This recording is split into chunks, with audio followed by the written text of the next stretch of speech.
안녕하십니까. 악관절 환자 보험 청구를 강의하게 될 함동선입니다. 만나서 반갑습니다. 오늘 저는 악관절 보험 환자 청구에 대해서 원클릭을 이용하여서 어떻게 하는지 설명드리고 또 그 해당되는 진료에 대한 것들도 같이 한번 생각해보고 말씀드리고자 합니다. 첫 번째, 이 차트가 이제 오늘 강의할 내용입니다. 기본 진료, 검사료, 영상 진료료, 그다음에 이양요법, 치과 처치, 그다음에 자동차 보험에서 교합 안정 장치가 악관절 보험 청구에 들어가기 때문에 그것까지 설명을 드리도록 하겠습니다. 먼저 보험 청구 상병명입니다. 지금 나와 있는 이러한 상병명을 가지고 청구를 하시면 되고요. 지금 빨갛게 표시된 것은 주로 제가 많이 청구하는 상병명입니다.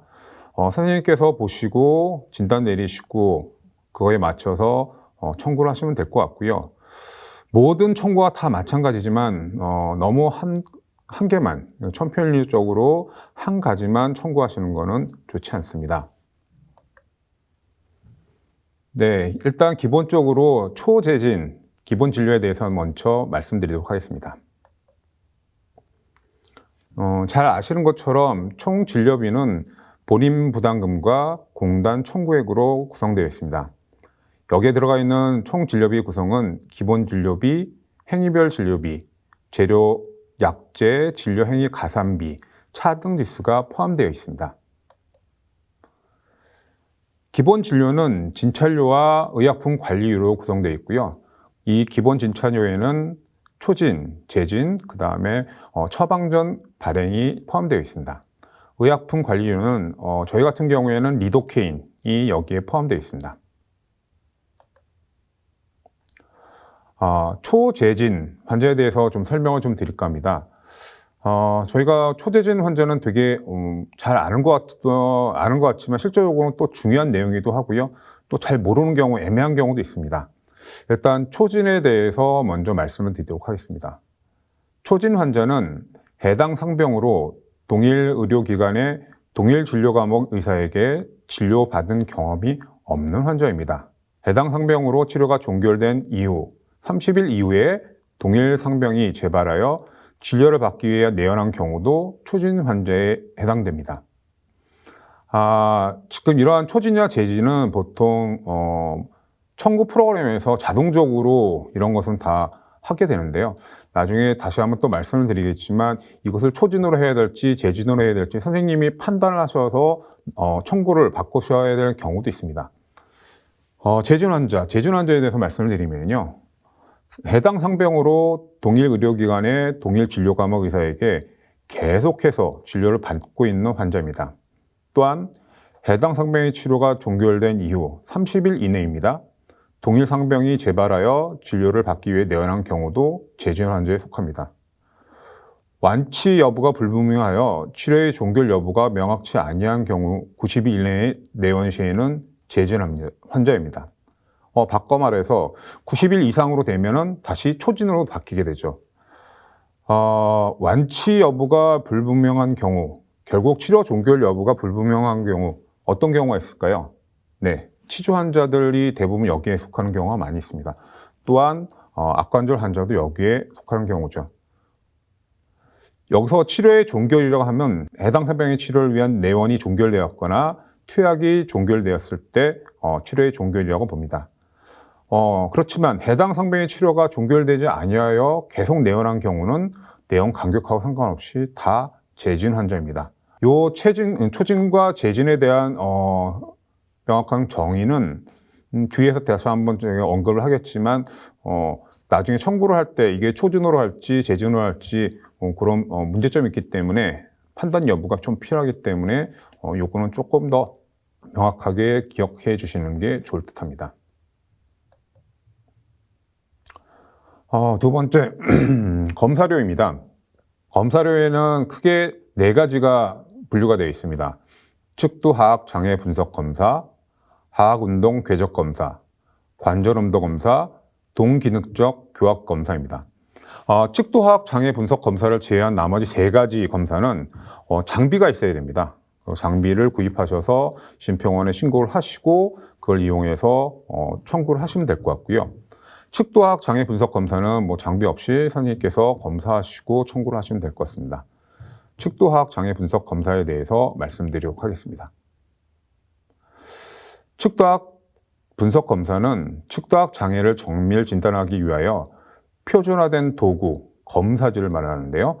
이걸 이용하여서 악운동 측정 분석 검사, 악관절 촉진 검사, 구강내 교합 검사, 저작근 촉진 검사 등 검사를 치과 의사가 직접 실시하고 분석하는 경우에 치료 기간 중 1회 선정한다고 했습니다.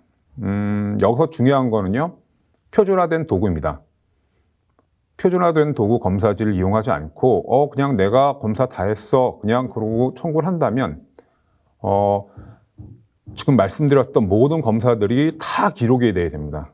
다 기록되지 않고 필요한 몇 가지만 기록했다고 하면 인정이 되지는 않죠. 그리고 또 중요한 내용이 치료 기간 중 1회 선정합니다.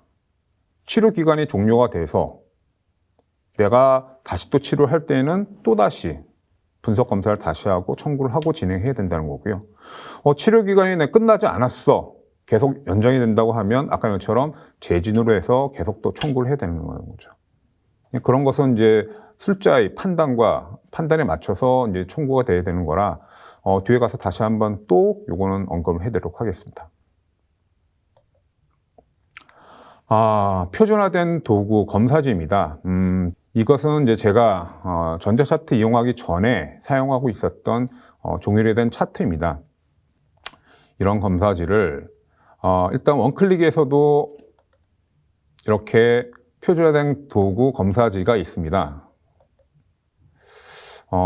하지만 이제 뭐 계속 업데이트 중이라고 하는데요. 일단 제가 사용하는 그 패턴이랑은 조금 차이가 나서 언젠간 뭐 더 업데이트가 되면 더 나아지겠죠. 지금 저는 그래서 어떻게 하냐면 펜차트를 이용하고 있습니다. 원래 제가 하고 있었던 것을 전자차트에 집어넣고 펜차트를 이용하여서 표준화된 도구 검사지를 이용하여서 검사를 하고 진단을 하고 기록을 해놓게 되겠죠. 강의를 하다 보면 제일 궁금해 여기시는 질문들이 이제 측도학 장애 분석 검사 어떻게 합니까? 내용이 가장 많은데요. 알고 보면 그렇게 어렵진 않습니다. 잘 많이 안 해보시고 접해보지 않으셔서 그게 좀 힘들고 어려우신 거지 실제로 해보시면 뭐 그렇게 어려운 건 없습니다. 일단 환자가 오죠. 환자가 오면은 CC에 대해서 물어보게 되죠. CC에 대해서 적게 되죠. 어떻게 오셨습니까? 라고 얘기를 하면 턱이 아파요. 아니면 또 입이 안 벌어져요. 아니면 뭐 또 여러 가지 여기가 뭐 뻐근해요. 뒷골이 땡겨요.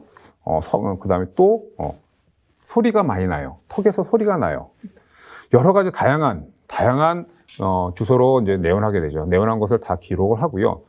병력 칸이 있는데요. 병력 내용을 이렇게 보시면 이런 것들을 통해 가지고 환자의 정보를 많이 얻게 되는 거죠. 그래서 저희가 진단 내릴 때 훨씬 더 편하게 쉽고 편하게 진단을 내릴 수 있습니다. 가장 또 중요한 것은 저 같은 경우에는 CC 아까 얘기했던 소리만 나서 와요라고 한 분들은 설명드리고 왜 소리가 나는지 검사하고 설명을 드리고 저희가 소리가 난다고 해서 그것만으로 치료를 하진 않습니다. 치료를 해도 이렇게 효과가 다시 소리가 재발되는 경우가 많아서 그런 것은 이제 주의사항만 설명드리고 말고요. 아프다, 동통, 보통 페인이죠. 아파서 오는 경우가 많은데요. 아픈 이유가 여러 가지 원인이 있겠죠. 근데 제일 정확한 것은 환자가 제일 정확하게 알아요. 어디 부분이 아프다. 그러면 저는 물어보죠. 입 벌릴 때, 씹을 때 아프세요? 그렇군요. 정확하게 어디가 아프세요? 환자가 그러면 대충 정합니다. 여기 이렇게 아파요. 그러면 정확하게 다시 한번 또 여쭤보죠. 정확하게 어느 부분이 아픈지 한 손가락으로 좀 짚어줄 수 있습니까? 그러면 대부분 환자가 짚어내요. 그게 보통 머슬 쪽 또는 조인트 쪽. 그 환자가 어디가 불편하다고 얘기하는 그 위치만 가지고도 벌써 저희는 이 환자가 머슬 쪽에 문제가 있구나, 조인트 쪽에 문제가 있구나, 그런 것들 캐치할 수가 있죠. 나중에 촉진 검사할 때 그쪽 부분을 조금 더 면밀하게 검사를 할 수가 있게 되었습니다. 특히 이제 이런 경우가 많이 있는데요. 환자, 측도학 장애 가진 환자들 중에서 많은 사람들이 클렌칭 헤빗이나 브럭시즘이 있습니다. 클렌칭이나 브럭시즘 같은 경우에는 소리가 나기 때문에 주변에서 얘기해 주는 경우가 많아요. 너 잘 때 일을 간다. 내가 일을 가는구나. 근데 클렌칭 헤빗은 소리가 나지 않으니까 환자가 옆에서 주변에서 얘기해 주지 않으니까 모르는 경우가 많아요. 클렌칭 헤빗이 대부분 의식 중에 되는 경우는 거의 없습니다. 무의식 중에 언제 정신 집중해서 일을 하거나 아니면 잠잘 때. 그래서 잠잘 때 꽉 깨물고 그 다음에 아침에 일어나서 입 벌리는 게 불편하고 그런 것들을 모르고 지내다가 저희가 뭐 장치 치료를 한다든지 어떤 치료를 통해 가지고 환자가 아는 경우가 많습니다. 특히 장치 치료할 경우 장치를 끼게 되면 아무래도 그 원래 클렌칭 헤빗 하려는 위치에 장치가 있다 보니까 피드백, 환자한테 정보를 전달해서 그런 것을 환자가 이를 꽉 깨무는 버릇이 있는 것을 아는 경우가 많습니다. 그런데 처음에 이제 저희가 검진하면서 그거에 대해서 설명을 드리지 않으면 어떤 얘기를 하냐면 나는 치과 치료 선생님한테 장치 치료를 받았는데 이 꽉 깨무는 버릇이 생겼어요. 그렇게 이제 컴플레인하는 환자도 간혹 계세요. 아니죠. 장치를 통해 가지고 그것을 인지하게 된 거죠. 그래서 미리 저희가 그 환자가 클렌칭 헤빗이 있는지 없는지 환자한테 우리가 저희 검사하면서 설명을 드리는 것이 꼭 필요할 것 같습니다. 하악 운동 검사에 대해서 말씀을 드리겠습니다. 하악 운동 검사는 개구로 검사, 개구량, 최대 개구량, 최대 전방 운동, 최대 측방 운동, 종말감, 통증 유무를 확인하고 기록하시면 됩니다. 개구로 검사에 대해서 말씀드리겠습니다.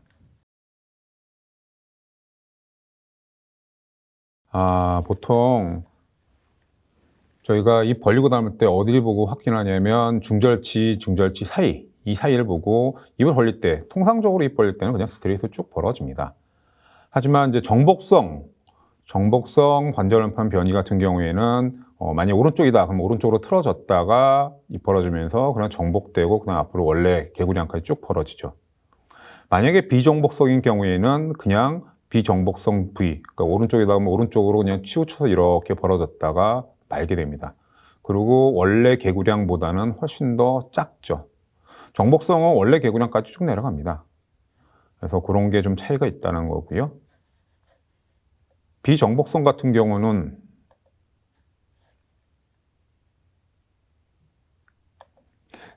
인위적으로 하려니까 되게 힘든데요. 모델이 지금 보여준 것처럼 오른쪽으로 이렇게 걷다가 이런 식으로 이렇게 말게 되는 거죠. 개구량은 측정하시면 되십니다. 입 벌리고 담을 때 그냥 편안하게 벌렸을 때 최대로 개구해 보세요. 그러면 조금 더 벌어지죠. 그래서 그것을 측정하면 되고요. 한 가지 또 팁을 알려드리게 된다면 저희가 입을 벌리고 담는 것을 저렇게 자로 측정을 하게 되는 거죠. 그래서 몇 cm 벌어지는지 그런 걸 저희가 알 수가 있는데 환자는 잘 모르는 경우가 많습니다. 그래서 어떻게 하냐면 저의 경우는 처음에 그냥 편하게 입 벌리세요라고 하고 나서 그 다음에 자기 손가락을 집어넣으라고 얘기를 합니다.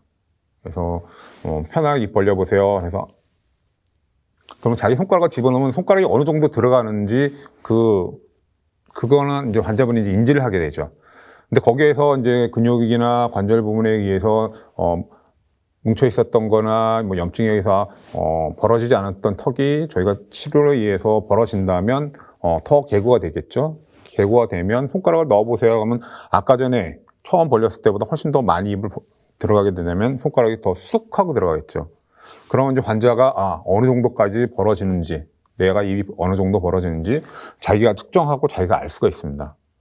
이게 왜 중요하냐면 특히나 나중에 분사신장 치료 같은 경우 머슬 쪽에 문제가 있어가지고 분사신장을 통해서 원래 길이대로 회복시켜줬을 때 드라마틱하게 차이가 나는 것을 환자가 느끼게 됩니다. 그래서 그런 것들은 필요하게 되죠. 저것은 저희가 검사를 위해서 기록하기 위해서 자료 재는 거고 환자한테 이런 것들은 꼭 해보세요. 훨씬 더 좋습니다. 네, 나머지 것들은 특별한 건 없고요. 종말감인데요. 이건 뭐냐면 환자한테 입을 벌려보세요라고 얘기하고 숫자가 더 늘려보는 겁니다. 더 늘려보는 건데 만약에 정상적인 관절 부위라면 저희가 늘리면 조금 더 늘어나요. 그게 최대 개구량이 되겠죠.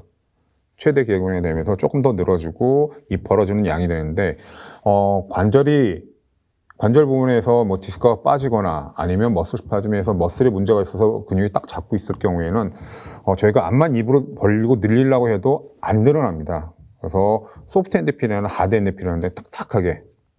그래서 그런 것들 다시 한번 또 아까 전에 것에 말씀드리자면 그런 상황에서 두 가지 상황에서 이게 관절 부분인지 아니면 근육 부분인지 그런 것을 확인하기 위해서 분산신경 치료를 합니다. 그래서 냉매제를 뿌리고 스트레칭을 했을 경우 조인트 쪽에 문제가 있다면 냉매 뿌린 거와 상관없이 계속 하드 엔드필이고요. 만약에 머슬 쪽에서 문제가 있다고 하면 순간적으로 냉매에 의해서 통증이 완화가 되고 그것을 인지를 못하게 되니까 저희가 늘리면 더 늘어납니다. 그래서 분산신경 치료만 가지고도 저희가 이 환자가 머슬 쪽의 문제인지 조인트 쪽의 문제인지 물론 더 정확한 거는 환자가 촉진을 해줘야 어디가 아프다고 얘기를 하기 때문에 그 부분을 저희가 촉진하면서 진단을 할 수가 있게 되는 거죠.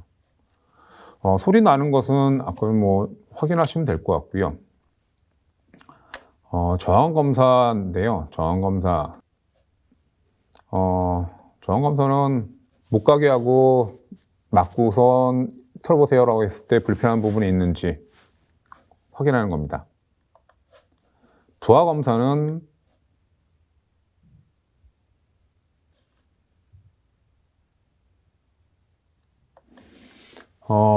부하검사는 양쪽에 저렇게 발트를 물리고 아픈 부분이 있는지 교과서적으로는 뭐 오른쪽에 물렸는데 오른쪽이 아프다. 그러면 이제 뭐 머슬 쪽의 문제고 왼쪽이 아프다 하면 조인트 쪽의 문제다라고 하는데 꼭 그렇게 뭐 딱 떨어지진 않습니다. 복합되는 경우도 많기 때문에요. 촉진 검사입니다. 가장 진단을 낼 때 가장 명확하고 많은 정보를 주는 것이 이 촉진 검사지 않을까라는 생각이 듭니다. 주로 저작근 쪽에서 많이 불편하고 아프다고 이야기를 합니다. 물론 저작근 외의 부분에서 연관통을 나타내는 경우도 있는데요. 일단은 저작근, 주로 이제 뭐 측두근, 그 다음에 교근 부분을 조금 더 신경을 써서 검사를 하시면 될 것 같고요. 주로 처음에 말씀드린 것처럼 환자 검진 시에 어디가 아파서 왔는지 환자가 어느 부분인지 정확하게 찝어달라고 얘기를 하면 그 부분을 중심으로 보시면 될 것 같아요. 아까 것처럼 조인트 부분인지 머슬 부분인지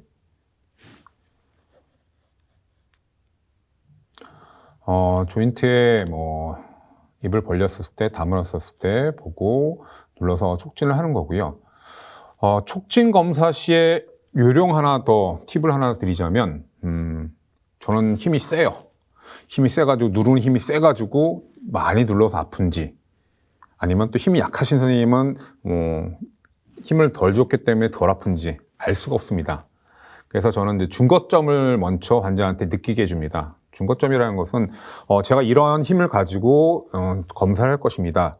누르는 느낌인지 아픈 느낌인지. 그래서 보통 이제 견갑근 쪽에다가 저희가 먼저 양쪽 견갑근을 먼저 눌러대죠. 딱 눌러서 이 정도의 강도로 제가 검사를 하겠습니다.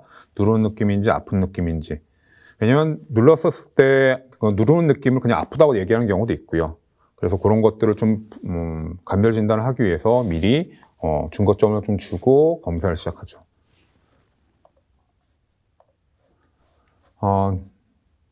측두근입니다. 보통 이제 발통점, 터트 밴드를 찾는데요. 발통점은 근육의 주행 방향에 따라 있습니다. 뭐 저희가 지금 전방, 중방, 후방부, 측두부에 그것을 이제 찾기 위해서 지금 촉진 검사를 하는데요. 아까 저런 주행 방향에 뭉쳐 있기 때문에 주행 방향의 직각 방향으로 찾습니다. 물론 아까 전에 말씀드린 것처럼 환자가 어디가 아픈지 다 미리 알려주긴 하지만 일단 그걸 찾기 위해서 근육의 주행 방향의 직각 방향, 축동 같은 경우에 이렇게 됐으니까 방향을 찾는 건 이렇게 찾겠죠. 이렇게 직각 방향으로 해서 터트 밴드를 찾고 그 부분 발동 쪽으로 누르면 환자가 아프다고 얘기를 해요. 그래서 그런 부분을 찾는 거죠. 경험상 주로 오는 곳은 이제 마세타 머슬, 교근 부위에 통증을 호소하는 경우가 많습니다. 근데 아까 전에 말씀드린 것처럼 환자가 미리 어디가 아픈지를 다 알려준 상태에서 검사하기 때문에 그거 외에 또 다른 데에 있는지 찾아보시면 될 것 같고요. 그 외에 나머지 근육들도 마찬가지 촉진 검사를 하면 될 것 같습니다. 구강 및 교합 검사인데요. 뭐 그거는 아까 전에 말씀드린 것처럼 텅이라든지 미코잘 리치 있는지 브로스팍셋이 있는지 그거는 미리 검사를 하고 한 번쯤 환자들한테 미리 설명을 해 주시는 것이 도움이 될 것 같습니다.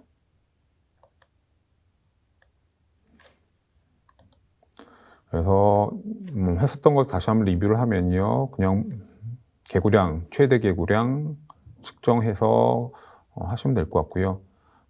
이거는 아까 전에 말씀드린 것처럼 정복성일 때, 그 다음에 비정복성일 때, 정복성일 때는 이렇게 편입됐다가 원래대로 돌아올 것이고, 그리고 엔드필은 소프트 엔드필이 될 것이고, 이 벌어지는 양은 원래 벌어진 양만큼 벌어졌을 겁니다.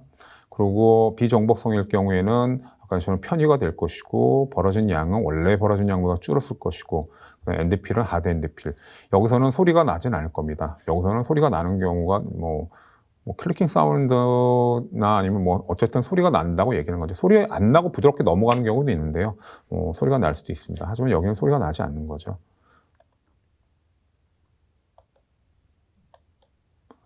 지금 말씀드렸던 검사 내용들을 검사하시고 기록을 하시면 될 것 같습니다. 그래서 이렇게 차팅을 하시면 될 것 같고요. 엑스레이 사진 검사했다. 그 다음에 진단은 나중에 물리치료, 뒤에서 말씀드리겠지만 물리치료 시행하고 청구를 하시면 될 거고요. 그래서 진단 내리고 치료하시면 될 것 같습니다. 장치 치료는 아까 전에 말씀드린 것처럼 건강보험에서는 장치가 보험 청구할 수가 없지만 자동차 보험에서는 이게 청구가 가능합니다. 그래서 이용해서 청구를 하시면 될 것 같습니다.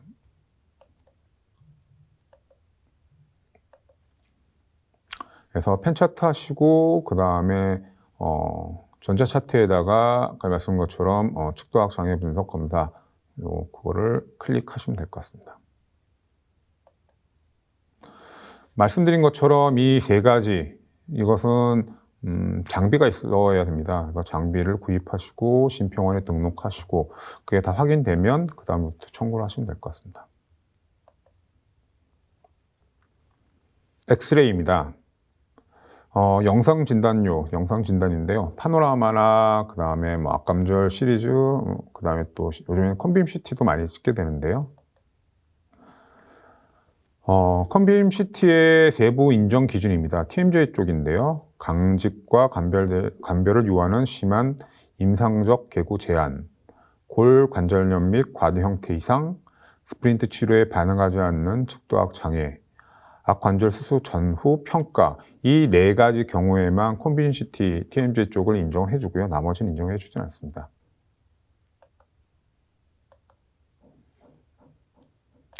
엑스레이 사진 검사하고 마찬가지 전자차트에 그것을 클릭하시면 될 거고요.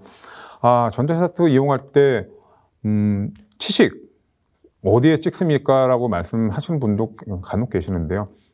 상관없습니다. 저는 상하게 6, 7번 정도 클릭하고 하게 되고요. 그거는 크게 문제가 되지 않으니까 치식 넣고 청구를 하시면 될 것 같습니다.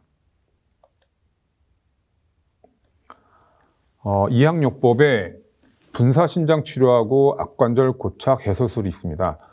이 악관절 고착 해소술이랑 그 다음에 여기 밑에 보시면 악관절 탈구 비관열적 정복술, 이게 말이 좀 되게 어려워가지고요. 두 개가 무슨 차이가 있는지, 그래서 제가 옆에 가로 열고 좀 이해하기 쉽게 클로즈 락, 오픈 락을 썼는데요. 이 악관절 고착 해소술은 디스크가 빠져가지고 입이 안 벌어지는 거죠. 입이 안 벌어져가지고 디스크를 인위적으로 정복시키는 경우, 이게 이제 악관절 고착 해소술이고요. 악관절 탈구 비관절적 정복술은 턱이 빠지는 경우죠. 아픔을 하거나 뭐 해서 턱이 빠졌을 때 저희가 리덕션을 시켜주는 것이죠. 그래서 그 행위가 두 개가 좀 차이가 나니까 그거에 맞춰서 청구를 하시면 될 것 같습니다. 지금까지 1부에서는 기본 진찰료하고 검사료, 그 다음에 영상 진단에 대해서 알아봤고요. 잠시 2부에서는 이학요법, 그 다음에 물리치료, 자동차 보험의 교합 안정장치에 대한 것에 대해서 말씀드리도록 하겠습니다. 잠시 뵙겠습니다.